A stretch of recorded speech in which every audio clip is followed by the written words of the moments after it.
In addition to personality traits and leadership motives, intellectual abilities are also important for leadership success. Leaders need to be brilliant, intelligent, and mentally sharp to inspire people and to bring changes and to solve problems. Hence, leaders must acquire, store, and process information to make decisions and reach solutions. The problem solving and intellectual skills are referred collectively as cognitive factors. Under this theme, following skills have been recognized essential for leaders, such as cognitive or analytical intelligence, knowledge of business or group task, creativity, insight into people and situations, farsightedness, and conceptual thinking. Cognitive intelligence is the ability to learn, understand, analyze, and evaluate and apply knowledge. The analytical skills are needed to solve complex problems and to address day to day challenges in business settings. For example, organizational leaders have to devise business strategy, they have to manage resources and deal with external forces such as trade unions or other government agencies are the competitors in the market. All this need information acquisition and its analysis. Hence, it is desired that leaders should have analytical intelligence more than their followers to recognize, understand, and address the problems. The challenging nature of problems demand leaders to work smart, not work hard like their followers. And only an intelligent leader can work smart. Knowledge of business. Intelligence is closely related to the knowledge of business or the knowledge of task. A leader who is intelligent but has little or no idea about the task in hand may not perform well. Leader must be technically sound in his discipline, especially when leading a team of experts. It has also been observed that a leader who has inadequate business knowledge may lack respect and trust of his group members. He cannot have good working relation with his teammates. Having task knowledge is also important for leaders because they have to set the vision, they have to set the direction for the company, they have to formulate the business plan. Even more, it is desired that leaders should have hands-on experience of the task in order to be successful. Look at the Silicon Valley. Most successful companies were founded or being run by people who have business knowledge and hands-on experience. We have examples such as Google, Microsoft, Apple, Facebook. All these companies were founded or being run by the people who are technically sound.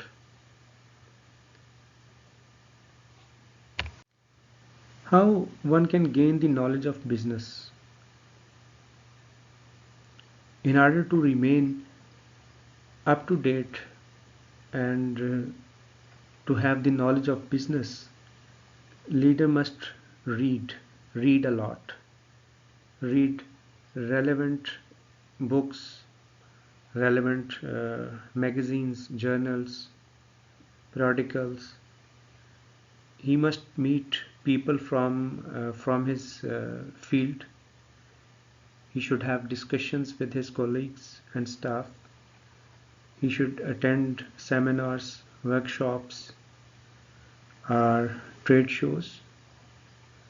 So there are different ways by which one can gain the knowledge of business. Most effective leaders are imaginative and creative. They think out of box to reach novel solutions to our societal problems. They bring innovative products and services to us. Creativity can be seen particularly in entrepreneurs and top-notch executives of the companies. One such example is Steve Jobs. Steve Jobs from Apple. Steve Jobs is the person who came with the idea of iPod and iPhone. And we can see how these innovative products have changed our way of living. Remember, creativity doesn't mean you have to come with novel solutions. Rather, creativity varies from person to person. It lies in a continuum. I mean, the people who are at the top end of this continuum, they are more creative than others. They come with novel solutions and services. Whereas the people who who sit at the middle of this continuum, they don't give us breakthrough solutions. And similarly, the people who are at the lower end of this continuum, they give us standard solutions. So we can say that some people are more creative than others. Creativity is a God gifted talent, but one can uh, improve on this ability. For example, one can make associations, can make connections between questions, problems from unrelated fields. For example, take a moment to read about the person who gave the idea of Uber. He just connected dots from the discipline of traditional taxi service and from the discipline of cellular technology, and he revolutionized how transportation services would work in future. He has just combined the dots from two unrelated fields, and yet he gave an innovative idea, an innovative service. Similarly, questioning is another way by which one can polish this ability of creativity. We must raise questions to challenge common wisdom, to challenge the norms. Similarly, one must observe things around him in order to identify new ways of doing things. And lastly, experimentation. Experimentation is also important to realize the innovative products and services. Another important cognitive trait of leaders is insight. means in-depth understanding of people and situations, like new opportunities and associated risks. Insight into people and situations, it requires considerable intuition and common sense. Remember, intuition and common sense, they help to make uninformed judgments and decisions, because we have to work with inadequate information. Most of the time, leaders don't have access to all of the information. Like the CEO of Unisys once said that we use 75% or less information to take decisions. If you have 100% information, then you are a follower. You are not a leader. Likewise, the CEO of Amazon believes that bigger the decision, such as whether or not to enter a particular business, the greater the role of insight and intuition. Insight into people and situations involving people is an essential characteristic of managerial leaders, because it helps them to make the best use of their own and others' talent. For example, it helps them to make wise choices in selecting people for key assignment. Insight also enables managers to do a better job of training and developing team members, because only a manager with insight into the people can wisely assess the members' strengths and weaknesses, and accordingly he can arrange them the training and development programs. Similarly, a manager who has insight into situations can recognize the opportunities, business opportunities, the new business markets, and he can better deal with the difficult times. Like it can help managers to make new business decisions, like opening or closing a new division, launching a new product. मिसाल के तौर पे after COVID outbreak, many pharmaceutical companies have insight of the situation, and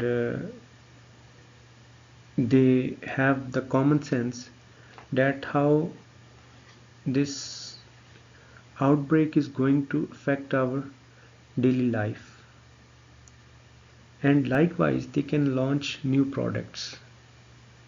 For example, they can come up with the hand sanitizers. They may come up with the medicines to strengthen our immune system.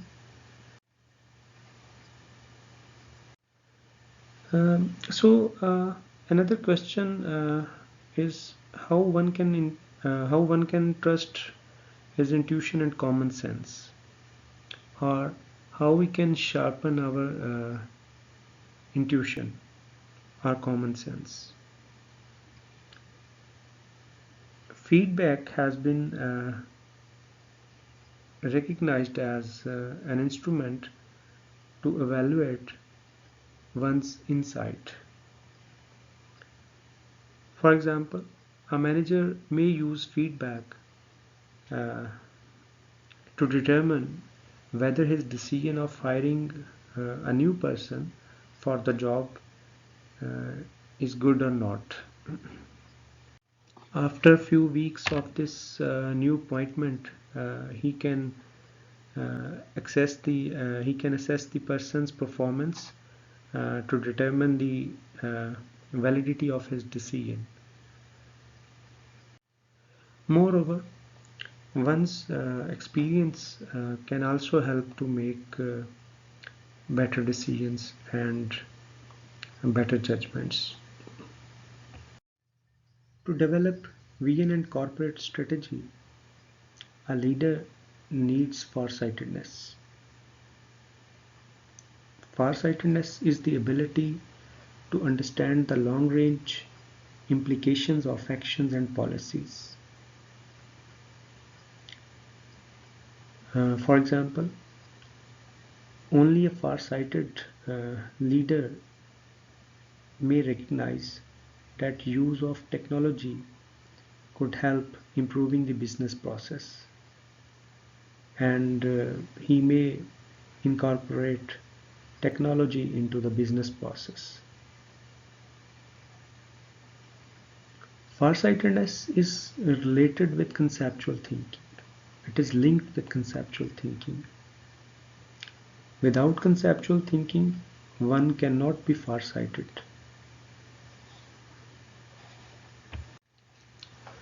To understand the little picture, we need to understand the overall perspective.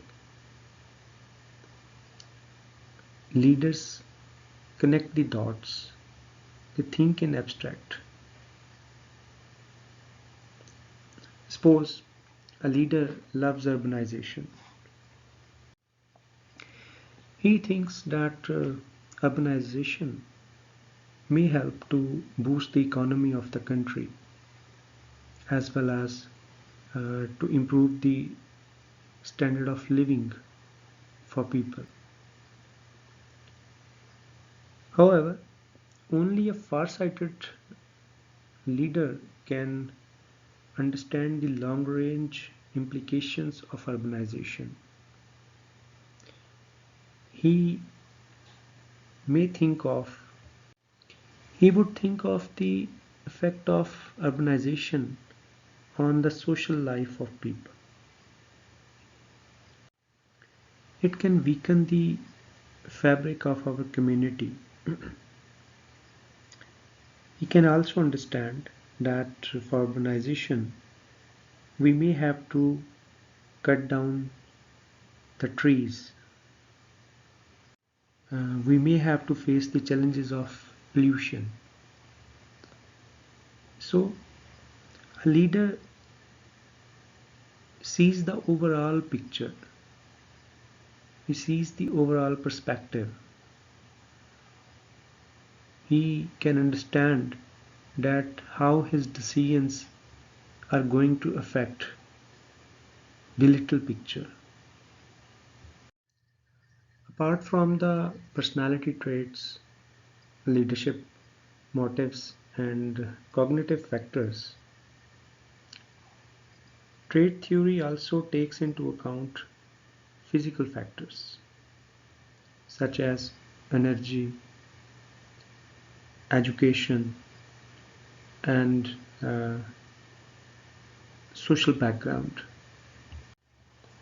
For example, being an effective organizational leader, it needs energy and physical stamina because an organizational leader may have to work for long hours. He may have to travel frequently. So it means he should be physically strong. If he is not physically strong, if he doesn't have enough stamina, then he may not work for long hours. He may not travel a lot. He may fall ill. Similarly, another common wisdom is that leaders should be taller. as compared to the non-leaders. It is considered that a person who is tall, he has authority, he has a commanding attention of others, as well as he uh, may have the respect of others. For example, in some disciplines, we can see that a leader should be physically strong as well as he should be well heighted. Like in military and police service, a leader must be physically strong and he must meet a standard, a common standard set for the height of the leader, set for the height of the people who are working in these disciplines. Moreover, uh, background factors they also play an important role for leadership effectiveness. Research uh, has been conducted and concluded that the background factors like education, uh, the school that the person has attended, and his seniority, all these factors play an important role in leadership effectiveness. Most of the leaders, they are well educated. They have attended the best schools in the world, and they came from the respected families. Particularly in corporate companies, most of the executives, they have attended the world's best schools, and they have received the best education as compared to the other people.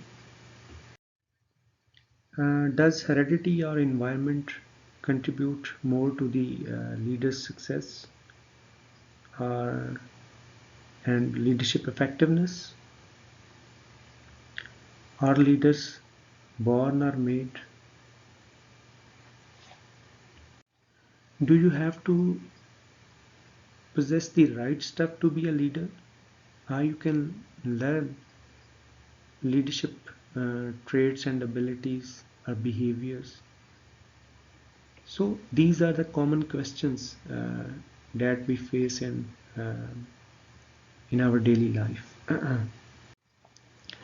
The research on leadership has found that traits, motives, and characteristics required for leadership effectiveness are caused by a combination of heredity and environment. Both play an important role to determine the leader's success. Without any doubt, we inherit some abilities from our ancestors, like intelligence or creativity, but we need to uncover our hidden potential. We can develop it, we can polish it to shine more. Cognitive intelligence is a good example of this, that we both inherit a basic capacity, a limited intelligence from our ancestors, and further we can polish our intelligence. We can enhance it. We may develop it.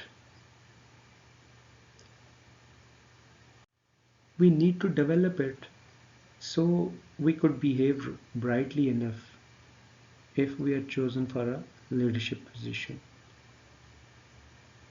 So, how we may develop our intelligence? Maybe by learning more. Knowledge can increase our understanding of this world. It can increase our understanding of the things. Moreover, one needs encouragement from others. Uh, Without proper encouragement, our intelligence would be buried. Moreover, one needs to be given ample opportunities to experiment with the ideas. Only such an environment that includes learning, encouragement, and experimentation can help to, to develop our intelligence, to further develop it to a higher level.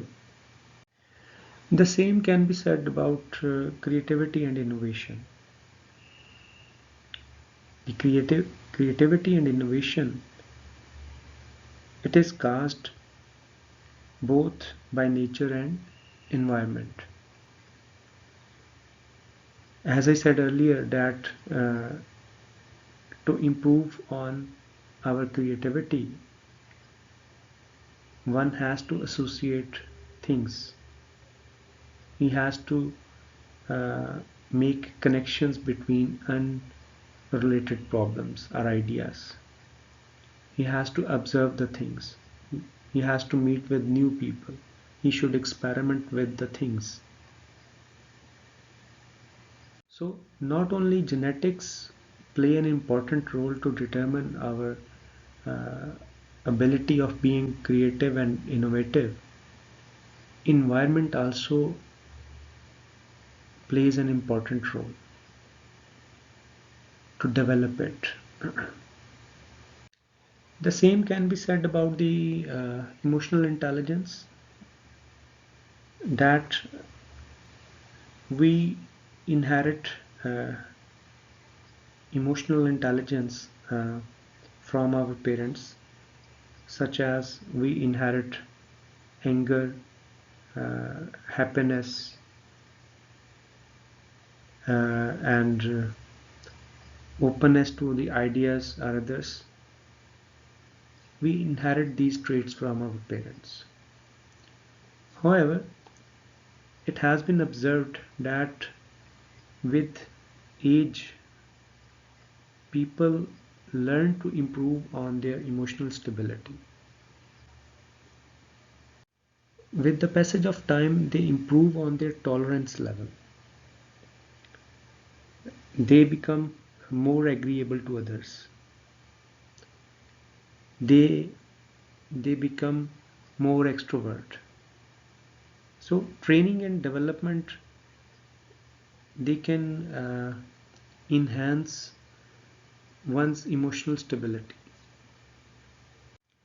So we can say that a person usually becomes better at managing relationships uh, the more practice he or she has. It increases with age and experience. In the last, the energy factor also gives us an idea about the nature versus environment issue. Some people are born more healthy and energetic than others, but still, people may become more healthy and energetic.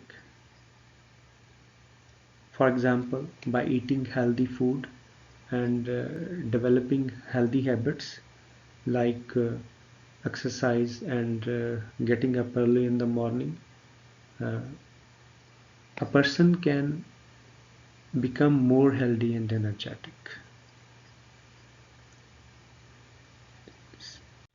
Similarly, we can say that having energy doesn't mean that a person is a leader. A person who is more energetic, uh, who is healthy, he is a leader. This energy needs to be properly channeled. It needs to be properly utilized to become an effective leader, to become a successful leader. A leader should give this energy a right direction to become successful and effective. The advocates of trade theory believe that it is based upon our common wisdom and understanding of people.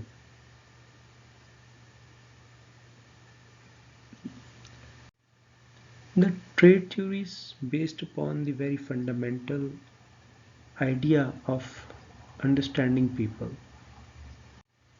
Often we understand and judge people, we recognize people using their characteristics, their traits, their behaviors. So the believers of this theory uh, trust that it can be used as a guide for leader selection. For example, if we are confident that a leader should be trustworthy and he should be honest, he should be creative, we can look for these qualities into a person. If a person has such qualities, he is trustworthy, he is honest, he is creative, then we might select him for leadership role. We can take that person as an executive in our company. So leadership personality traits, motives and characteristics can serve as a guide for leader selection.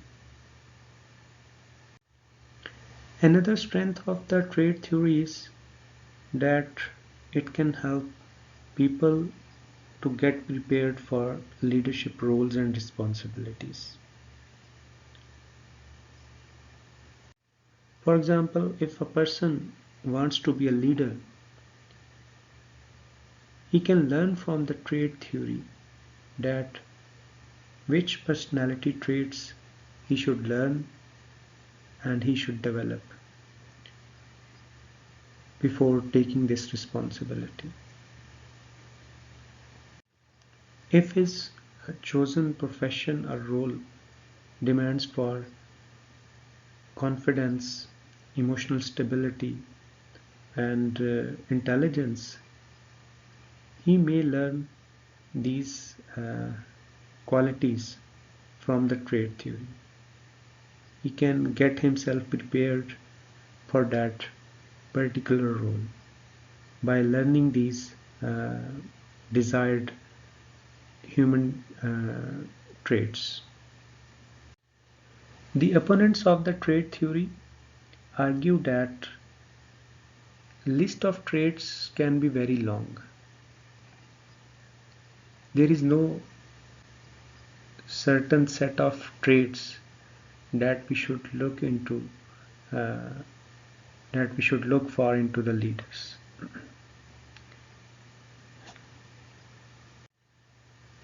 This theory doesn't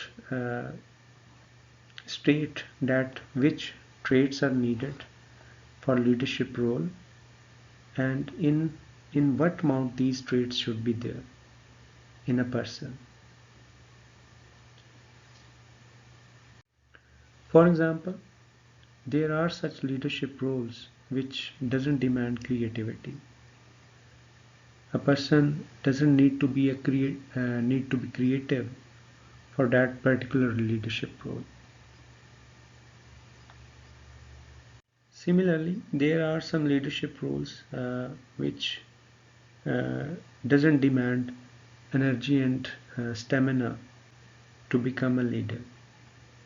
So, trait theory doesn't identify that which amount of characteristics are absolutely needed to become a leader, or exactly which characteristics should be there in a leader. As we have discussed earlier and we have seen this, that traits vary from leader to leader. A leader who has exhibited some traits, personality traits, may not be found in another leader. He may exhibit different set of traits. For example, in one situation, a leader might be innovative, intelligent, emotionally stable, but in another situation, a leader should be more like honest, courageous, and extrovert. Another limitation of the trait theory is that it can breed an elite class of leaders. The people who doesn't have key characteristics, key leadership characteristics, they might be discouraged uh, from seeking leadership responsibilities. People would always look for the uh, certain characteristics and human traits before selecting uh, executives, before selecting leaders.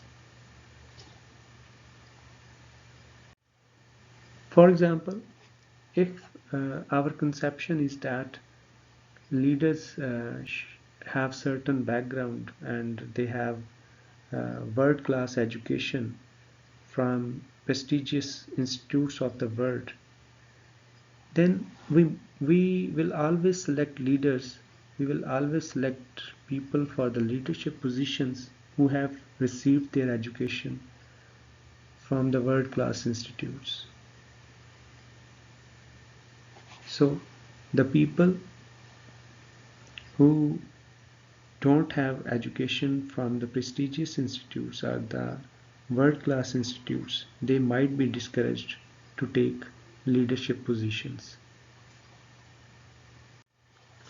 Moreover, trait theory takes into account that physical traits such as height and weight or energy are also related to effective leadership.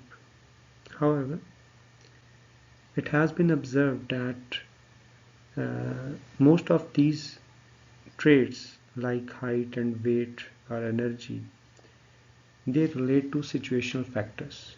They can vary task wise. Some tasks they demand a person should be more healthy. He should have certain height, such as military leaders or leaders in police. Whereas organizational leaders don't need to have a certain height or weight. Another limitation of the trait model is that different situations call for different combination of traits. A person doesn't need to have all the traits uh, to be suitable for a leadership role. For example, entrepreneurial leaders should have traits like they should have warmth, they should have creativity, they should have cognitive intelligence and enthusiasm. On the other side, political leaders, they should have more on the flexibility, adaptability trait.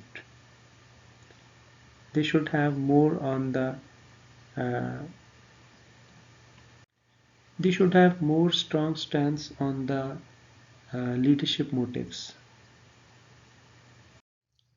So we can conclude that trait theory draws on a model, on a leadership model that is based on personality traits, uh, motives, and cognitive factors. This theory distinguish leaders from non-leaders using these traits, characteristics, and behaviors. However, it shouldn't be used as a definitive list of personality traits that should be there in leaders. Rather, it should serve as a guide. As a researcher has said, that leaders don't have to be great men or women by being intellectual geniuses or omniscient prophets to succeed, but they do need to have the right stuff, and this stuff is not equally present in all people. A balanced perspective on the trait approach is that it increases the probability that a leader would be effective if he has certain set of traits, motives and characteristics. Or it can be used to develop or learn leadership characteristics, which we often see in great leaders. We can also say that leadership traits can be learned or may be developed further. However, we need right people to turn into leaders. By learning these traits, every person cannot be a leader. Moreover, we cannot learn or develop all the leadership traits. Some traits can be learned, but some cannot be learned.